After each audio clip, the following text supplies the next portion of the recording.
Once upon a time, a princess fled through the forest, panting, her legs scratched by brambles, pursued by the most formidable of sorcerers, Orion. But the forest was treacherous, and fate was cruel. Orion appeared without a word. He raised his hand. A silent flash split the air.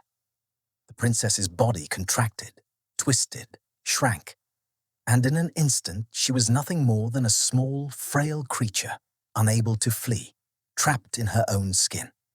The sorcerer picked her up slowly, savoring her silence. He didn't need chains. Fear did the rest. Back in his castle, he locked her in an enchanted cell, etched an ancient, cruel spell into it, intended to bind her to him for eternity. You will never know happiness again. You are my plaything, and I will take a malicious pleasure in sending you to trouble this poor, desperate prince. What Orion did not know was that this prince, whom he believed to be so distant and insignificant, would soon be marching straight towards him. However, this same prince was weeping over his fate. How, he said to himself, in all my father's kingdom, can I not find a woman who suits me? Seeing the despair of her prince, the fairy of flowers took pity on him. One day she approached him and said to him, "My prince, here is a golden key. Climb to the top of the highest tower of the castle, and there you will find a door. Touch it with the key. You will only have to touch it with your key, and immediately it will turn on its ruby hinges to let you pass. And immediately, the most beautiful and virtuous women in the universe will present themselves to your sight." Moved by hope, the prince came up, touched the door with the key, and the door opened into a marvelous hall pierced by 12 windows, at each of which stood a magnificent princess. However, a mystery intrigued the king's son. At the first of the 12 windows of the hall was a young girl, her head covered with a gauze veil. She alone had not turned around when he arrived. Astonished, the prince went straight to her and discovered her. The young woman blushed. "Why did you look at me?" "Because you are like a rose among the flowers of a garden." "What do you want from me?" "I would like to make you queen and live by your side." "Alas! To marry me, you must conquer me. I am the prisoner of the most powerful magician on earth, Orion, the king of sorcerers. No matter, I will die if you are not my wife." The princess disappeared. The sorcerer, her master, had called her back, and she had fled like a shadow. The princely lover wasted no time in setting out to conquer Orion, the king of magicians who held the beautiful, enchanted princess. Prince Arian had been traveling for several days when he arrived in a dark forest. He got lost there and, despite all his efforts, could not find his way. He was still wandering when, suddenly, as if by magic, a young woman with lustrous hair and a supple, undulating body like a serpent slithered out of the ferns. "Hello, my friend. Who are you, and what are you doing here?" "My name is Serpenta, and I am seeking a master who needs my services." "The master has been found. If you consent, serve me." "All right. From today on, I am entirely subject to your orders. For now, just help me get out of this terrible forest." "Is that all?" "Wait a moment." Serpenta curled around the trunk of a pine tree and stretched out her body until she was above the treetops. "What are you doing?" "I'm looking for our way out."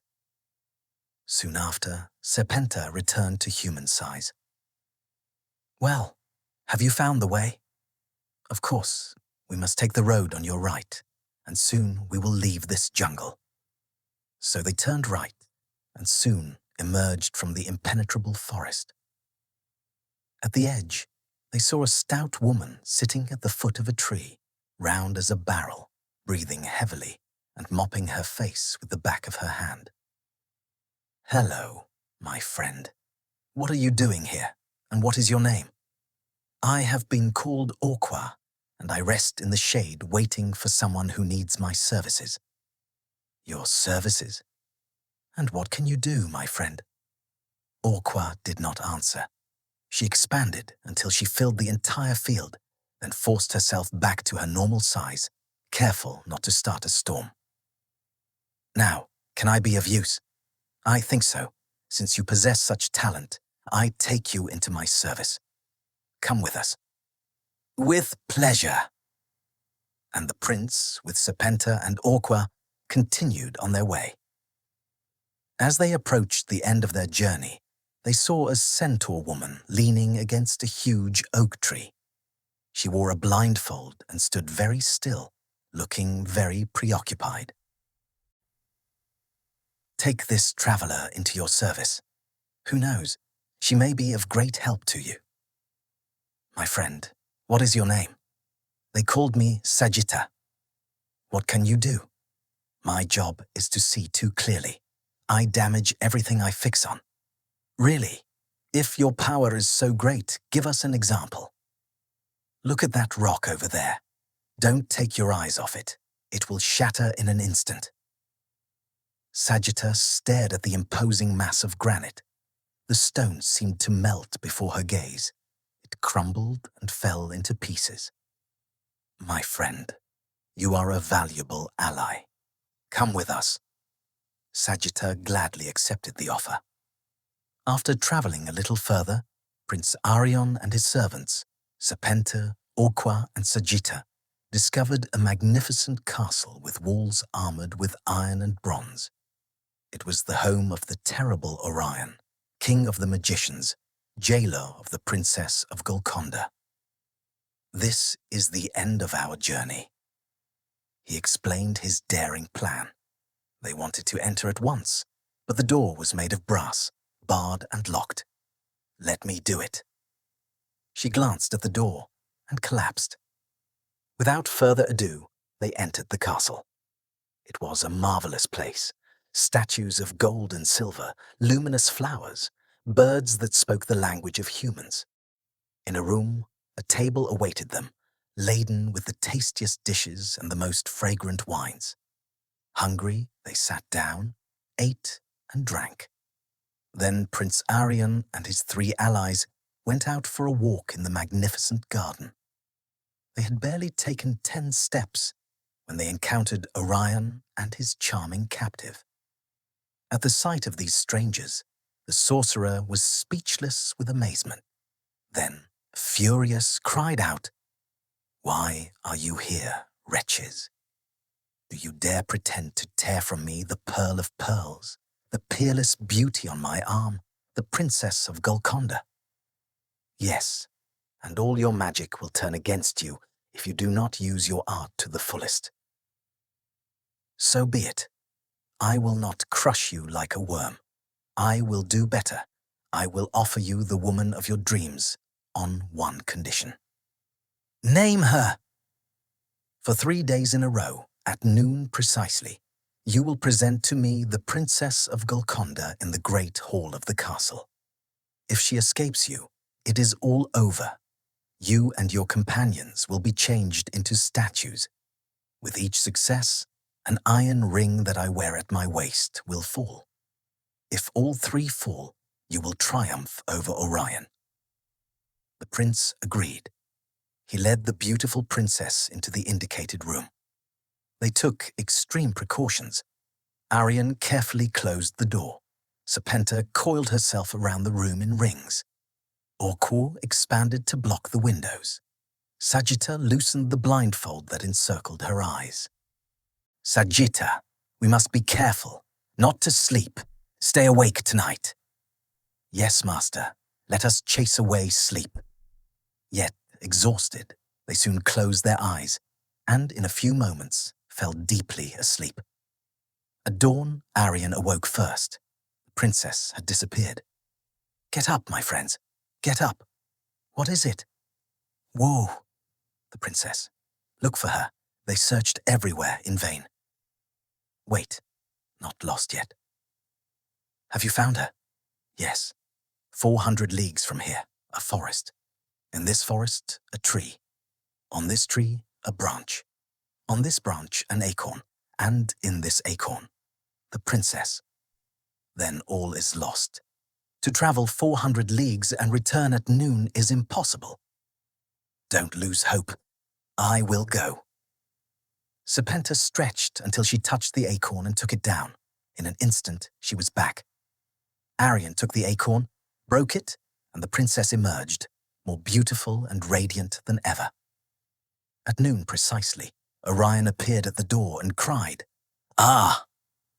Well, faithful guardian, can you show me the beautiful princess?" "Certainly. Here she is." A cry of rage escaped the magician. An iron ring detached itself from his waist and fell at his feet. But wait. Stay awake tonight. Don't worry.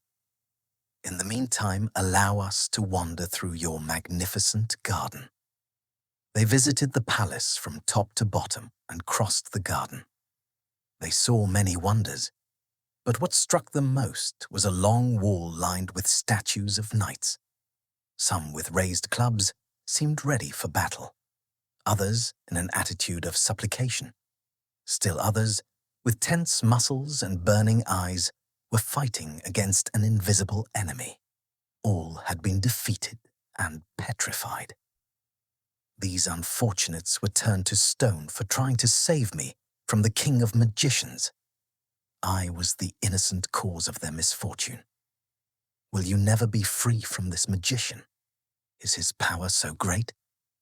Alas, I am not mistress of my fate. When Orion commands me, I obey. He can make me a bird, a speck of dust, or a flower of the garden. He can send me millions of leagues away.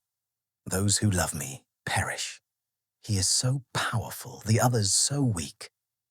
I will not die. I will deliver you from the clutches of this vulture. I will tear you from this castle, cursed 1,000 times over since it is your prison. I fear for you. Are you a magician to fight against Orion?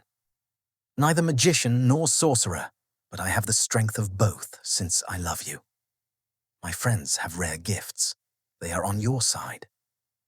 Have no fear, princess. We will deliver you. May it be so, sighed the princess. All day long, the Princess of Golconda and the prince walked together and were happy, forgetting for a moment the ordeal to come. Suddenly, the princess disappeared. Orion had called her back. The sun was setting when Arian returned, his heart heavy. At the castle gate, however, the princess was waiting for him. "Welcome, my prince." They entered. A delicate supper was served, fragrant wines and choice dishes. "Come, eat, drink, rejoice. This may be your last meal. Don't worry. Tomorrow you will no doubt still have to set the table. You will still find us hungry." "We will see." An acorn 400 leagues away was child's play. Tomorrow the task will not be so easy. Am I not the king of magicians? You are one, and we are four. Supper over, the princess was entrusted to Arian. "Good night. Be more vigilant, otherwise your beauty will escape you." "Let her try. We will see her again." In the trial room, the princess murmured, "Redouble your precautions. Stay awake, and perhaps you will save me. Have confidence." They took extreme precautions. Serpenta girded the room with her rings. Orqua blocked the windows by dilating herself. Sagitta loosened her blindfold and kept watch. But the wine had been drugged. An irresistible sleep overtook them. "Sagitta, are you awake?" "Yes, my prince. Do not fear." Before her eyelids closed, Orion carried the captive away through a tiny opening that Orqua, dozing, had left. At dawn, Arian awoke. The princess had disappeared. Serpenta! Orqua! Sagitta! Quick! It's our last day if we don't see her again right away. They searched everywhere, without success. Don't be upset. Look, 1,000 leagues away, beyond the sea and the mountains, stretches a field of wheat. On a ridge, a stalk. On the stalk, an ear. In the ear, a grain. In this grain, the princess is hidden. Sagitta rushed forward. In an hour, she crossed seas and mountains and reached the field. She freed the princess from her prison of flour, and they returned to the castle. Arian's anguish gave way to wild joy. He laughed, sang, never taking his eyes off the princess. There was a knock. Blam, blam, blam. Come in. Orion appeared, smirking. Well, hero, as joyful as yesterday. Will you introduce me to the princess? With pleasure. Here she is. The sorcerer turned pale, his eyes flashed with flames. The second iron belt fell and broke. One day remains. This time we will see who wins. Meanwhile, Arian and his companions held council. Anxiety was growing. Orion would display all his art. That night, despite unusual precautions, morning found them defeated. The princess had disappeared again. Get up! She's gone. Look for her. They searched for a long time. Even Sagitta hesitated. She scanned the sky, the mountains, the abysses. Nothing. The sorcerer is stronger. We are lost. The sun was rising. The hour was approaching. Suddenly, Sagitta gave a cry of joy. Victory! I see her hiding place. Over there, in the Black Sea. See that storm wave rising and sinking, driven by the tempest? In the center, a void. In this void, a ring. In this ring, the princess. What is to be done? Orqua, set out. Orqua walked faster than the wind, over plains, mountains, rivers. She reached the sea. Orqua expanded and began to drink, drink, drink, so hard that the wave in the central void came within reach. The ring could be seized. A prodigious spectacle. Orqua, tall as the mountains, her head in the clouds, must have drunk most of the sea to bring the ring closer. The princess finally found, she set out on the way back. But midday was approaching. Her giant leaps carried her through ravines and forests. Orqua made a supreme effort and, with a final burst, reached the castle. At the gate, Orion was about to enter. Let me pass. After me. Infamous sorcerer, I must enter. After me, I said. While they were arguing, Orqua threw the enchanted ring out of the window. When the king of the magicians entered the hall, the Princess of Golconda, more beautiful than ever, was waiting for him. The clock struck noon. At this sight, Orion trembled and uttered a terrible cry. He changed into a raven and disappeared into space. The third iron ring had given way. Then a marvelous change took place. The spell of the wicked sorcerer was broken. The statues became men again. Everywhere there was laughter and song, as if at a wedding. And it was indeed a wedding. The marriage of the Princess of Golconda took place immediately, with the freed knights and princes as guests. They feasted until dawn in the sorcerer's old castle. As soon as possible, the prince and his young wife set off for the distant city, where the old king awaited his son. Followed by Orqua, Serpenta, and Sagitta, the king's joy was indescribable. He embraced his son, peppered him with questions, showered the princess with respect, and received her as the prince's wife should be. The festivities lasted for several days. When they ended, Serpenta, Orqua, and Sagitta asked to be dismissed. Why leave me? You know what I owe you. Stay with me always. No, the palace stifles us. Fine clothes hinder us. We would be useless at court. I will make princesses, queens of you, if you assist me in everything. Beings of our kind give kingdoms, but receive none. At unexpected times, dear prince, we will visit you. May we always find you happy. They bowed deeply, sighed, and disappeared. If you enjoyed this tale, please let us know with a like, a subscription. I'll be happy to respond. Thank you for watching this story, and see you soon.